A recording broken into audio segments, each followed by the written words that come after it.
A aula de hoje, então, a gente vai tratar sobre os nacionalismos, que junto com o imperialismo forma uma das causas aí, né, da Primeira Guerra Mundial. Tá? A gente tem que entender que esses nacionalismos, eles são provocados, eles são aguçados, né, pelas disputas imperialistas. Então, a maior adesão das populações, né, que cresciam cada vez mais, principalmente as populações urbanas que cresciam, a adesão a essa retórica nacionalista, ela vai ser muito influenciada por essas disputas imperialistas. Né? Então, todo discurso que vai se formar em torno de uma xenofobia, em torno da aversão ao outro, em torno da conquista territorial, em torno da expansão nacional ou da formação de estados independentes, vai ser aguçado por essas disputas imperialistas, certo?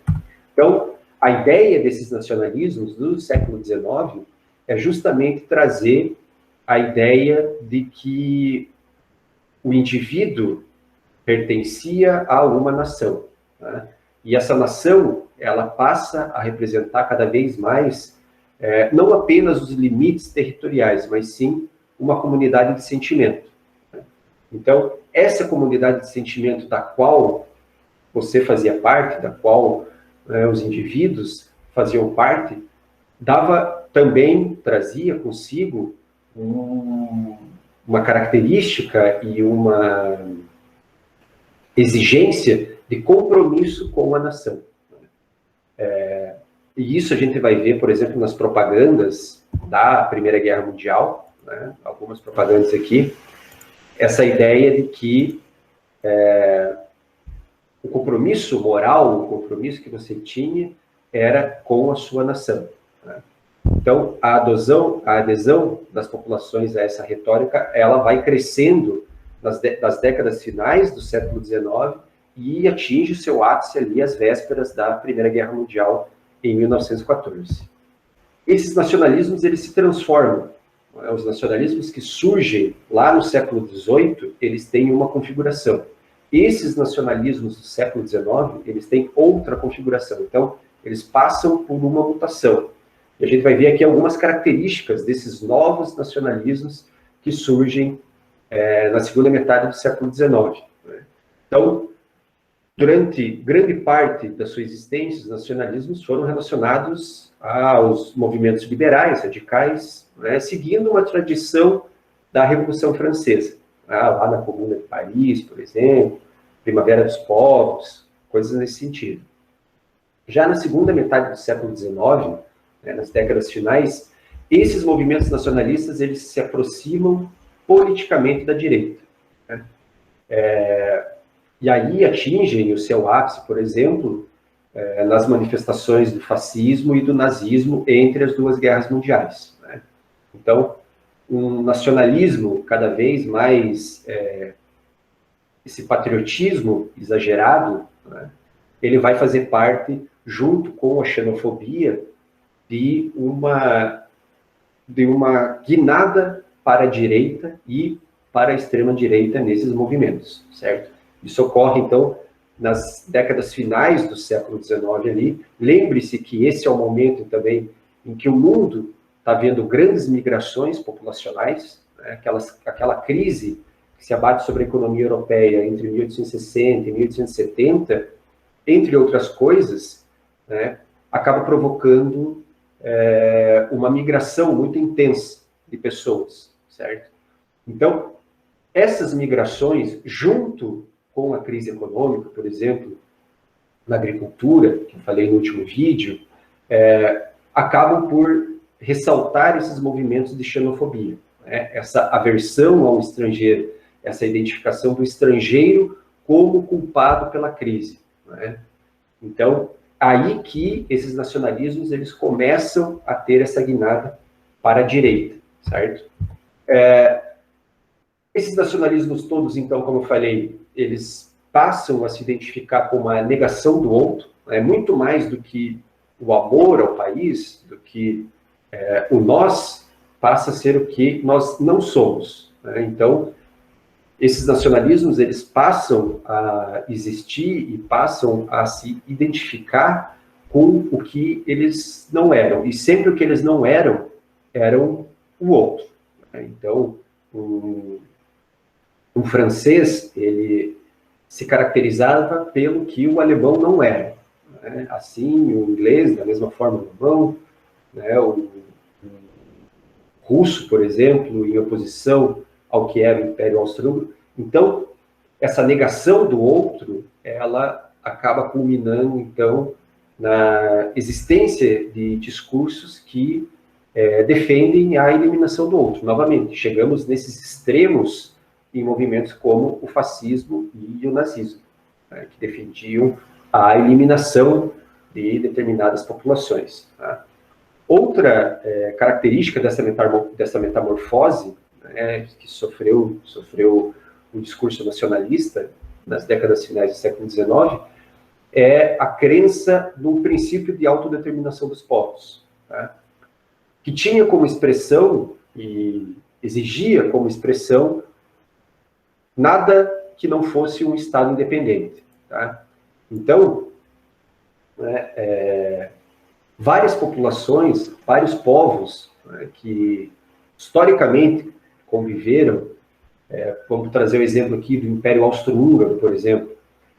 O Império Austro-Húngaro era um império multifacetado, multipopulacional, tinha diversas nacionalidades dentro dele, que nesse final do século XIX começam a se manifestar defendendo a sua independência, né? A independência dessas nacionalidades e a criação de um Estado independente. Né? Isso aqui a gente está nos mais, né, conhecidos, mas esse movimento de defesa de um Estado independente para nações, para povos que se consideravam nações, né, ele atinge grande parte aí da Europa. Né? Então, é nesse sentido que essa é outra característica dessa metamorfose que ocorre no discurso nacionalista. Então, aqui, né, de maneira resumida, a gente teria o quê? Primeiro, né, ele rompe com a tradição da Revolução Francesa e caminha para a direita. Em segundo lugar, ele vai se caracterizar por uma xenofobia, né, aí, no contexto dessas grandes migrações populacionais e da crise que existe no final do século XIX, crise essa que teve como resposta a intensificação do imperialismo. Então, os países europeus viam no imperialismo e na conquista de novos mercados uma solução para a crise econômica. A terceira característica é justamente a defesa de um Estado independente, da autodeterminação dos povos. Tá? Então, essas são as características gerais desse processo de mudança que o discurso nacionalista vai sofrer entre o final do século XIX e início do século XX. E todo esse processo vai culminar, vai ter como seu expoente máximo, né, o assassinato do arquiduque Francisco Ferdinando, né, quando ele estava visitando Sarajevo. Ele é assassinado por um estudante, um nacionalista sérvio, que era contrário ao domínio do Império Austro-Húngaro sobre os povos eslavos. Né? Os sérvios eram um desses povos eslavos. Tá? Então, aqui a gente tem as características de como esse processo ocorreu. Né? A principal camada de apoio a esses novos discursos nacionalistas, né, será justamente as camadas médias urbanas. Lembre-se que, a partir de 1870, a partir de 1890, principalmente, começa a ocorrer uma urbanização muito intensa, né, na Europa. Então, essas sociedades cada vez mais industriais tornavam-se também cada vez mais urbanas. E é justamente, né, nesse sentido que aumentam as camadas médias urbanas, né, e que começa a se desenvolver um mercado de consumo de massa, né, ainda inicial, mas que começa a se desenvolver. As próprias propagandas, né, que se formam nesse período vão ser destinadas a esse público, né, a essas camadas médias urbanas. Né. Então, a principal camada que vai apoiar esses nacionalismos, esses novos nacionalismos, vão ser justamente, né, as classes médias, certo? Também mais para frente, esses discursos nacionalistas, eles vão atingir a questão social, né, passando a atrair o apoio dos trabalhadores urbanos, e aí lá fascismo, nazismo, vão ter a sua própria versão para a resolução da questão social, né, que se diferenciava do que a esquerda, por exemplo, propunha, né, e aí eles vão conquistar apoio dessas camadas, né, de trabalhadores também. Esses nacionalismos, eles vão se identificar cada vez mais com a questão étnico-linguística, né? Então, para a gente hoje, é muito normal você pensar numa nação, você pensa numa nação que tem a sua própria língua, né? Mas não necessariamente ao longo de toda a história foi assim, né? É só no século XIX que começa a se formar essa ideia de uma língua oficial para a nação, né? Então, é nesse sentido que esses nacionalismos, eles vão buscar a formação, né, de uma burocracia, por exemplo, para comandar esses estados, para organizar esses estados, como, por exemplo, esses novos estados, Alemanha, Itália, que eram formados por uma série de dialetos, vão instituir uma língua oficial, né, justamente como base para a sua organização nacional, né? Então, em todos os cantos do território, você vai ter a utilização da mesma língua, principalmente, né, em questões relacionadas à organização do Estado, em questões públicas. Sempre vai existir uma língua oficial. Ao mesmo tempo em que a língua é o sentido de aglutinação, ela também, né, de assimilação, ela também pode ser um sentido de separação, né? Tomando mais uma vez como exemplo aqui, o Império Austro-Húngaro, que era formado por uma série de nacionalidades, você tinha, né, nesse final do 19 e início do 20, discussões a respeito de que qual nacionalidade deveria ter o carteiro, qual nacionalidade deveria ser do chefe da estação ferroviária, né? A placa da rua deveria estar em qual língua. Então, a língua passa a ser um critério, ao mesmo tempo, de assimilação, e para aqueles povos que não se sentiam assimilados dentro de um território, como critério também de separação. É aquela ideia assim, que dentro da casa, por exemplo, só se falava o dialeto local, só se falava a língua mãe, né? Não se aceitava, então, a língua oficial, digamos assim, né? Principalmente nesses povos que eram dominados por esses impérios maiores, tá? Então, a língua passa a ser o critério de definição da nação, né? E também, então, a própria língua é utilizada como base, como critério para a criação, para exigência de formação de estados independentes. Que a gente entra, por exemplo, nos povos eslavos, nos turcos otomanos, né, que eram os dois maiores impérios que você tinha aí nesse período, né, pré-Primeira Guerra Mundial. O Império Turco-Otomano e o Império Austro-Húngaro era formado por uma série de nacionalidades que, nesse final do século XIX, começam a se movimentar exigindo independência, exigindo a formação de estados independentes, com base em critérios étnico-linguísticos e porque eles não se sentiam mais assimilados dentro daquele território. Isso é um fenômeno do final do século XIX e do início do século XX, tá? E que vai culminar na Primeira Guerra Mundial. Quais foram os nacionalismos aí que a gente via nesse momento, né? Então, primeiro, o revanchismo francês, né? A França, né, o nacionalismo francês, ele se forma com base na negação, com base na oposição aos alemães, né? A França, ela havia sido derrotada na Guerra Franco-Prussiana de 1871, havia perdido territórios na região da Alsácia-Lorena, que é uma região rica em ferro, né, e que fica ali na fronteira com a Alemanha. Então, a França, ela sempre vai procurar, né, nesse período pré-Primeira Guerra Mundial, aliados contra a Alemanha, né, para se proteger aí, então, da Alemanha ou para buscar, né, recuperar os seus territórios da Alemanha. Aí, o próprio pan-germanismo alemão, né, então, expresso aí nesse desejo de união dos povos de língua germânica em um único território. Então, esses povos de língua germânica estavam na Áustria, estavam em territórios ali próximos à Alemanha, até é por isso que a Alemanha unificada, lembre-se que o processo de unificação da Alemanha e da Itália são processos de unificação tardios, elas se unificam ali, né, nessa década de 1870, 1860, né, se formam como países, então, e passam a também reivindicar territórios na África, passam a exigir também, né, que a sua grandeza enquanto país passe pelos territórios que elas possuíam, né, fora né, dos seus limites territoriais.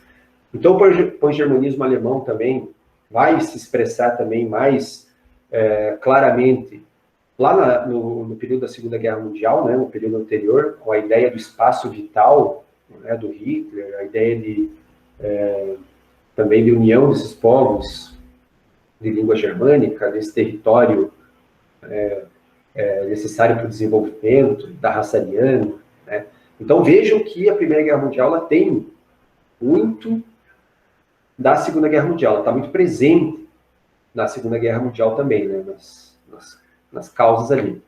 E por fim, o pan-eslavismo, talvez o principal de todos eles, né?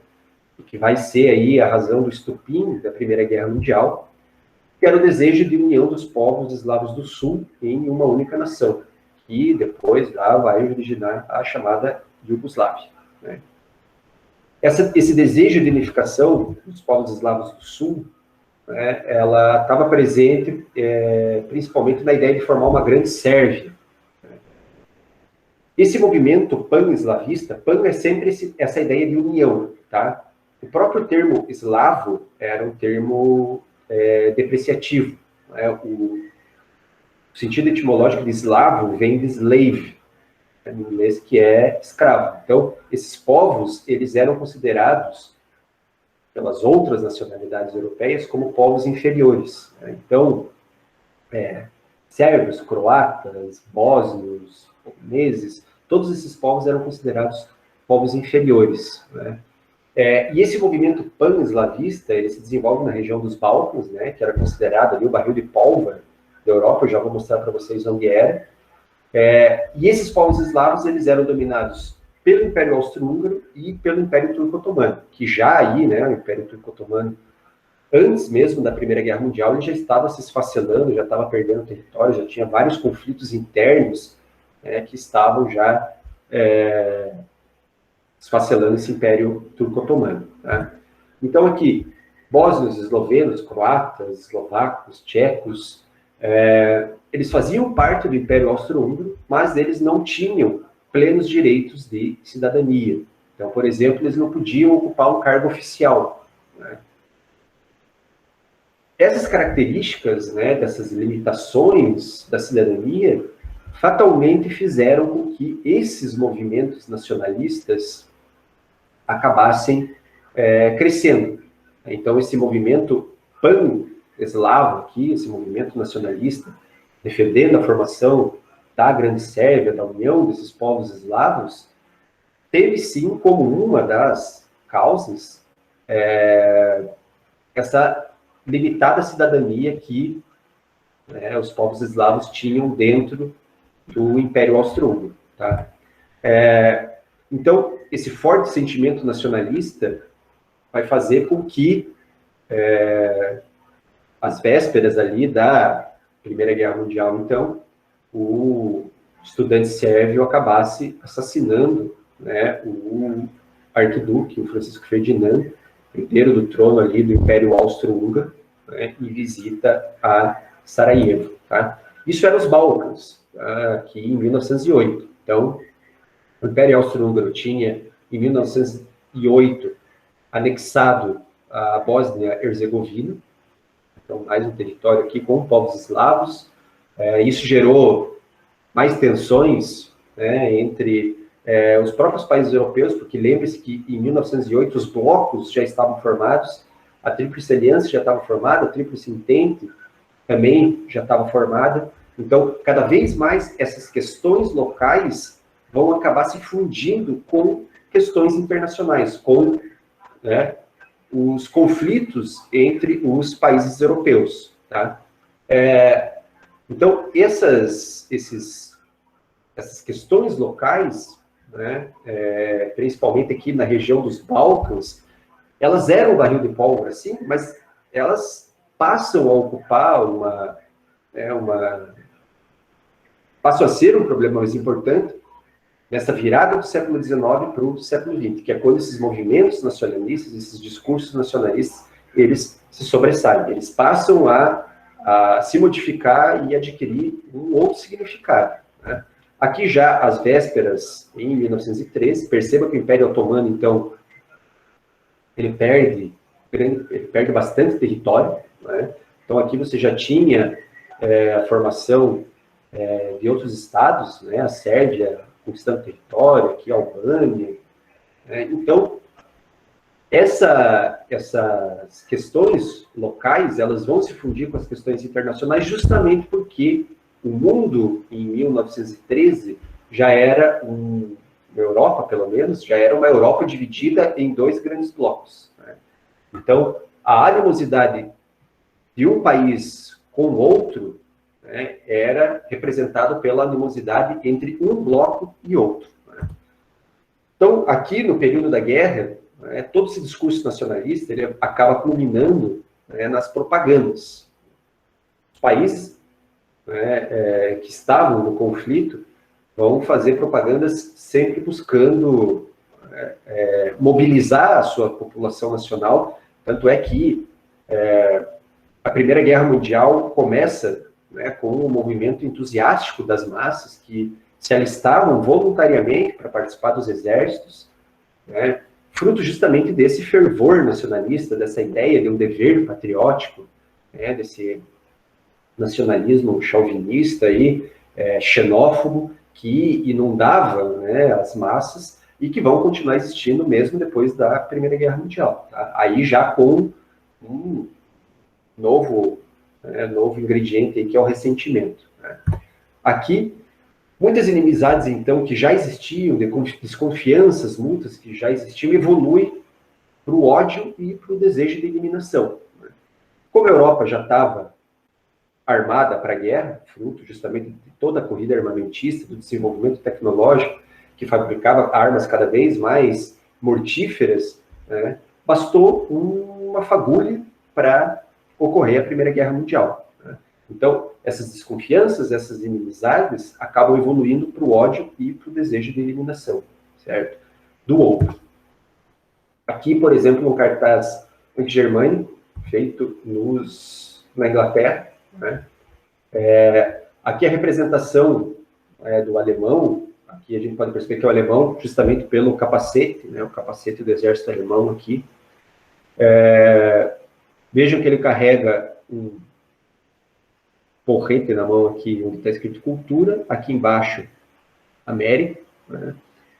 Essa ideia, então, também, ele pisando na América, essa ideia do alemão como selvagem, como bruto, né, como alguém não civilizado que vem destruir os valores democráticos, os valores da civilização, né, anglo-saxã, digamos assim, né, do qual fazia parte a Inglaterra, do qual fazia parte a América, né, os Estados Unidos.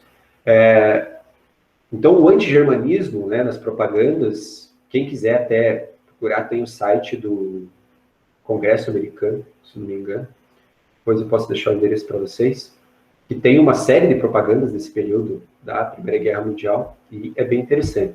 Aqui, outro exemplo, né, acima de tudo, esse cartaz também americano anti-germânico, retratando novamente um soldado aqui, né, com seu capacete e sobre essa montanha de crânios, né? Essa frase Alemanha, acima de tudo, faz parte do hino alemão. Então, a ideia de que os alemães, eles, se fosse necessário, exterminariam toda a população europeia ou dos países europeus, né, para conseguir o que eles queriam. Então, novamente, a ideia, né, aqui já um novo componente aqui, o alemão como o próprio capeta, né, como o próprio diabo, né, tem aqui o rabicho dele aqui. Então, sempre essa construção do outro, né, nessas propagandas de guerra, feita de maneira negativa, feita, né, para você desumanizar. Veja que essas propagandas desumanizavam, então, os adversários, né, e acabavam por fortalecer, né, sentimentos que já existiam no período anterior à guerra. Né? Todo esse ódio, todo esse desejo de eliminação era justificado, pois o inimigo, ele não era humano, ele não era, né, um ser humano, ele era, né, um animal, ou aqui, a própria representação do capeta. Tá? O estopim da guerra, e veja que eu falo estopim, não falo a causa da guerra, a causa são as disputas imperialistas e esses nacionalismos, mas tudo isso culmina, né, no assassinato do Francisco Ferdinando. Visita, então, novamente aqui a Sarajevo, capital da Bósnia e Herzegovina. O estudante vai lá e mata o Francisco Ferdinando. A guerra não começa imediatamente após esse evento. Tá? A guerra ela vai acontecer um mês depois de ocorrido o assassinato do Francisco Ferdinando, que o Império Austro-Húngaro vai declarar guerra à Sérvia. A Rússia, julgando-se protetora desses povos eslavos, né, tendo uma descendência eslava também, ela vai declarar guerra ao Império Austro-Húngaro, né, como forma de proteger a Sérvia. E aí, por aquele sistema de blocos, né, um país foi declarando guerra a outro, justamente porque esses blocos implicavam nisso. Né? A animosidade com um dos integrantes do bloco era uma animosidade contra todos. Tá? Então, o governo